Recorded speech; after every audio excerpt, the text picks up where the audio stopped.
just what if we actually pause to ask, do I really want this? Not, am I being told that I should want this? After making an online purchase, have you ever thought, wait, why did I buy that? And then you realized what happened.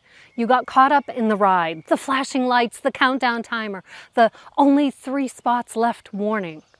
It's happened to me too, more times than I can count.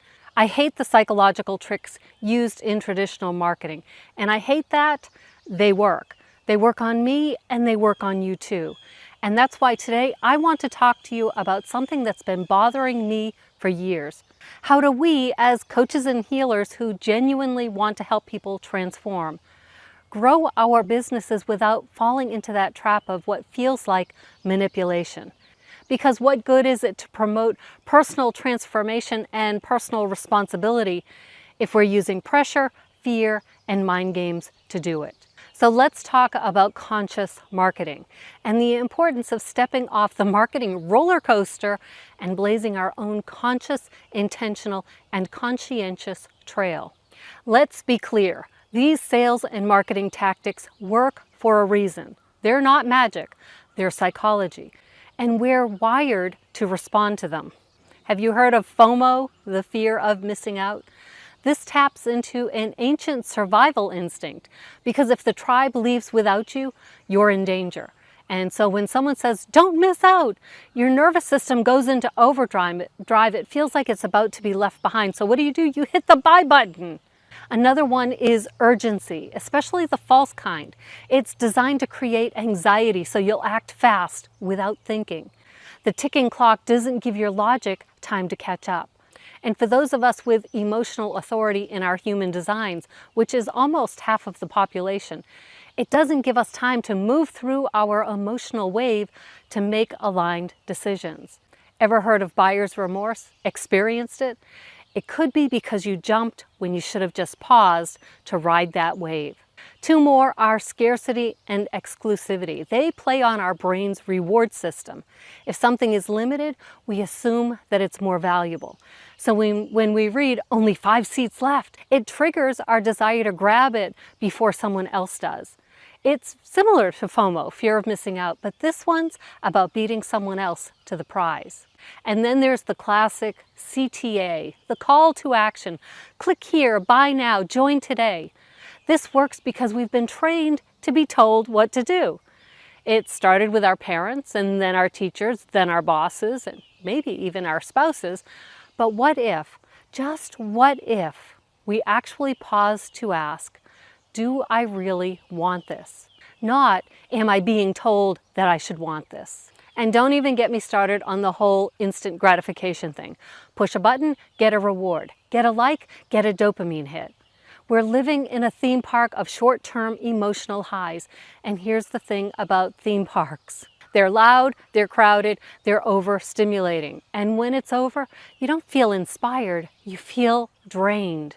And this is where the real conflict shows up, especially for those of us building coaching or healing businesses. Because on the one hand, we're here to help people transform, to encourage deep inner work, to free people from the conditioning that keeps them stuck.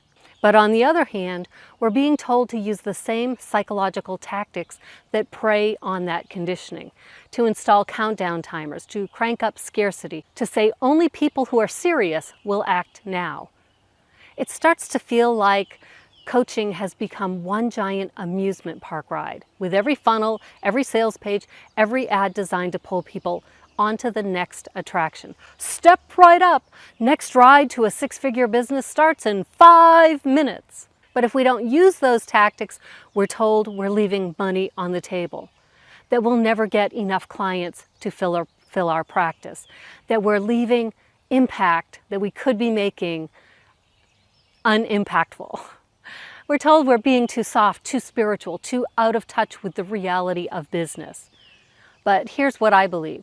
I believe we don't need to manipulate people into making decisions, and we don't need to manufacture panic to get sales. Marketing can be conscious. It can be invitational, not manipulative. It can be like a quiet, powerful hike up a mountain instead of a neon-lit roller coaster ride. So let's play with these metaphors for a bit. I do love metaphors. So think of traditional marketing like it's a theme park. You pay a high price to get in. The music is loud, the colors are bright, and everything is engineered to demand your attention and, of course, your money. The ride operators dictate where you sit, when to move, and they make sure that you're strapped in safely. And after a few hours at an amusement park, you're overstimulated, you're exhausted, you're sunburned, and you're wondering why you thought it was a good idea to go there in the first place. Conscious marketing is more like a hiking trail. It's quieter. It expects more of you because you set the intention, you make the effort, you provide the strength to climb up that mountain. But you also get to choose your pace. You can stop whenever you want. You can keep going when you're ready. And the view, it's not a manufactured monstrosity. It's nature's masterpiece. As you plan to market your coaching or healing practice, you get to decide how to promote your services. You can opt for those flashy tactics, the artificial urgency, the inflated scarcity, messaging that isn't aligned with your values. Or you can choose honesty, presence, and partnership. You can guide and invite people towards action without falling into that trap of manipulation and dishonesty.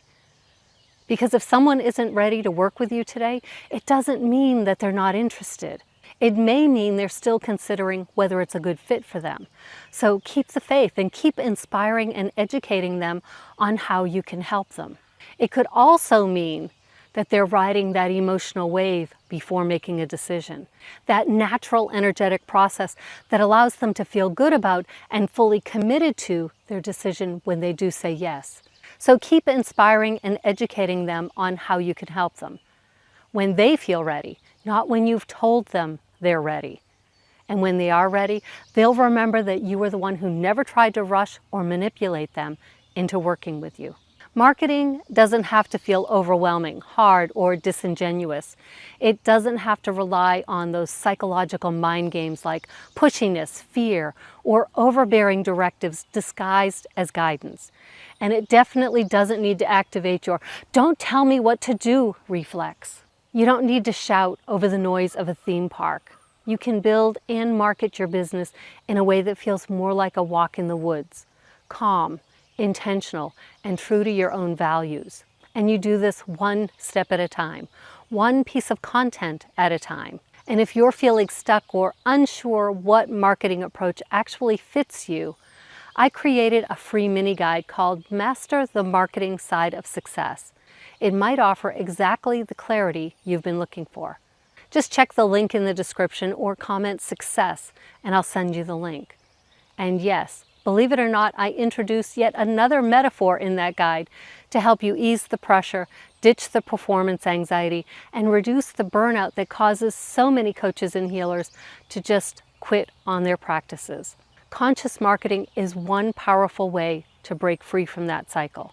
And in this video right here, I talk about breaking the cycle that I call the self-stopping cycle.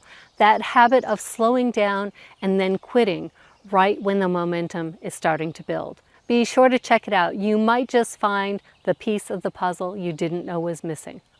Look at that. I slipped in another metaphor.